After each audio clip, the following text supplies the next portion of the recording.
So when we talk about life transitions, they do not necessarily start at 40 or only for retirees. No. Life transitions start Early. as early as Yeah, 15, 20. Yeah. Alam nyo, medyo pabiro, kind of green. Pero for teenagers, summer ngayon, di ba? Jess. Yes. Red, di ba? Summer ngayon, di ba yung mga binata, mayroong life transition sa kanila pag lalaki. Okay. Di ba? Circumcision. Di ba? Parang tandang-tanda ko noon, pag yung mga teenager, mga nagbibinata, parang pagkatapos ng process o life, yung event na yun sa buhay nila, totally transformed individual yung lalaki. Sa babae, ganun din. When they first get their menstruation, parang, uy, ano na ako, I'm a woman already. Is it part of transition? May physical life? Yes, of course, very much so a part of it, because I believe that it's going to initiate them into the further transitions that people like us are watching, no? So, but of course, that's a part of human life and human nature. It's all a part of it, and I'd like to think that since it's a painful experience, also, it does not come in easy. Okay, so therefore it can be transforming, no? And all of a sudden, that's why after that summer event, they all become so excited, and parang biglang naging lalaki, biglang naging babae, and so I'd like to Kaya think nga that yung it's part kaklase of ko the ng college, transition. pagkatapos nga nung last summer, nung nagpaano siya, medyo ibang-iba na dating niya. Ibang-iba na dating niya. Pero hindi ko napapanggitin ang pangalan. Pero you mentioned the personal mission, vision, and values. Those three words.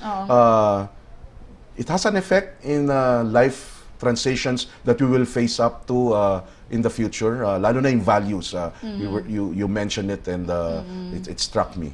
It has an effect on us, and that's why schools try to train us or to expose us or to help their students clarify their personal values as early as in preschool, and then onwards to high school, grade school, yan tuloy-tuloy yan. So walang tigil na values integration, values clarification, because they want to make sure that if ever they make decision, it should be based on what is truly important to them in their life. Briefly, in very simple terms, what do you mean by values? Values is something that we hold very important to us in our life. It can Hindi be yan yung something. goals. Hindi siya goals. Hindi siya goals. Oo, hindi siya goals. Yung vision, more of a goal yon. Okay? So, pag nag-set ka ng goal, base yan sa values mo. Yun ang delikado, pagka yung dispalinghado yung values mo dito, tapos nag-set ka ng goals, like Hitler, for example, yun ang kanya, wrong, dito yung values niya, meron siyang sariling reason doon. So, values ba can be right or wrong? It's amoral, meaning it's neither right nor wrong, okay? So we're not casting a judgment, but the effect, can be, that's the one that's either right or wrong. That's where, it goes right or wrong. May nag-text kagad sa 0917-853-7333 coming from Abby Baldos of Pampanga. Paano magkaroon ng solid na values? Ang aking anak, hindi niya concern ang mag-excel. Okay lang siya, basta pasado lang. Baka pag nagtrabaho na siya, hindi rin siya mag-excel. Parang may kakilala akong ganun. Parang ako yata ng text niya, hindi naman. So, how do we create yung excellence? We create the value of excellence based on our interaction with our children, as early as childhood. So ito pa ngayon, so it's not too late naman, clarify, tulungan mo yung bata mag-clarify bakit ayaw niyang mag-excel. Okay?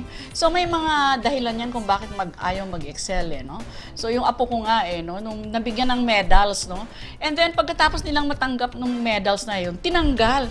Tapos ginanon-ganon. Tapos yung mga lahat sa so, hindi masyadong pinapahalagahan? Oo, hindi pinapahalagahan. Okay? Yung pala, mas importante yung peer influence. So that's one. It's possible na nakakantsawan sila when they excel. Okay? So that's the reason pag mga bata naman, di ba, Miss Johnny, you have a daughter. Pag 7 years old, si Ikay. Parang nakikita ko sa preschool, parang lahat naman may award eh. Parang walang value tuloy. Naalala ko ng bata ako, dahil ako yung pinaka-talkative, meron pa rin akong award. Most inquisitive. Mahilig daw ako magtanong, pero totoo, pinakamadaldal. Paano nabibigyan ng value yung mga excelling and not be mediocre? At an early age, pwede yung rewards, no? An award, no? And also for if you achieve this, we do that. No? But up to a certain point, hindi na kinakagat yun. So what if I don't get that, no? So at a certain point, it's really more of clarification and personal clarification. So what do I need the honors for, no? What is it for? For example, this summer, you enroll your children in summer sports and art classes and hobbies, okay? They have to be clear about why they're taking it, no? So, for example, yung painting, no? So, if a kid has a natural flair, interest in painting, and then you enroll her in painting, then she knows that she is practicing something that she likes in her skill, no? So, yung values na yan, talagang you challenge the person. You ask why she's not able to do, why she doesn't excel, what are her problems. So that's one. It could be because of peer influence. But the other thing also is that it doesn't, it's not valuable to the family, no? So the family has to be very active. Okay. And thirdly, I think we can start, focusing the direction of attention of our children to their future. You'll be surprised, no? I thought that, something like this, the visionary education, kung tawagin nila, works only for adults. Yung pala for children, it's also important. So, imagine yourself looking back forward now when you'll be graduating in high school. So, I said, so this is what's going to happen. Then what will happen to you in college, after college?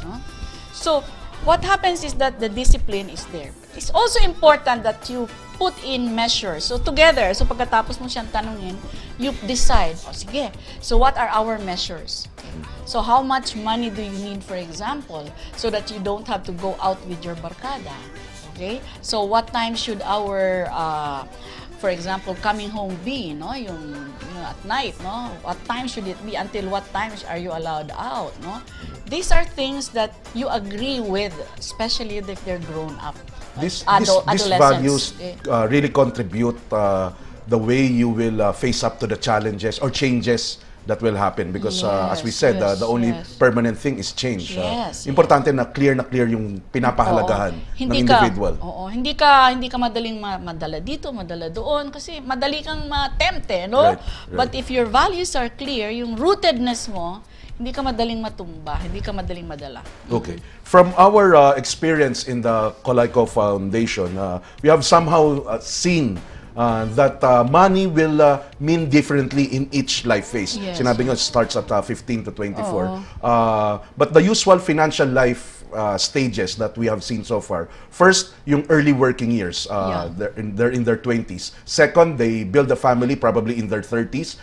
And then they get to the peak of their career at 40s and 50s, and in the retirement, 60s and beyond.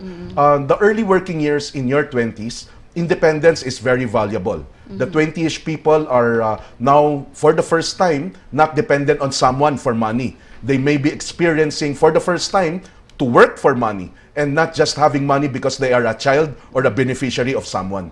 Saving is not a priority though.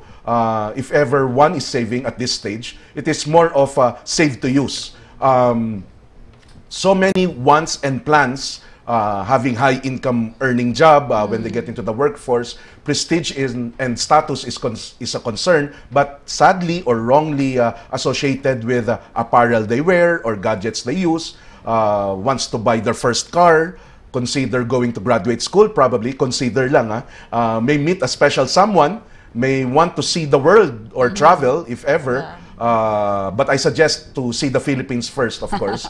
And most critical, people in this group will have access, for the first time, to credit that may lead to unwise spending. So, before we get into deeper discussion of life transitions, our tips for people in this age, in your 20s, start saving. Save for an emergency fund equal to your 1 month salary. Start building your 6 months cash reserves. It will take probably 2, 3, even 5 years. Get life insurance if you have dependents already. And easy on the swipe. Be careful with the use of credit card. Establish what you can truly afford. You may start on getting into investments. Probably start with lend type kind of investments, but graduate right away to buy type of investments. So for our audience, keep sending your text messages share an opinion or question about life transition to 0917-853-7333. Please indicate your name and location. We will just pause for a short break, and when we come back, we will talk the different types or different life changes that we will see in our life. Don't go away.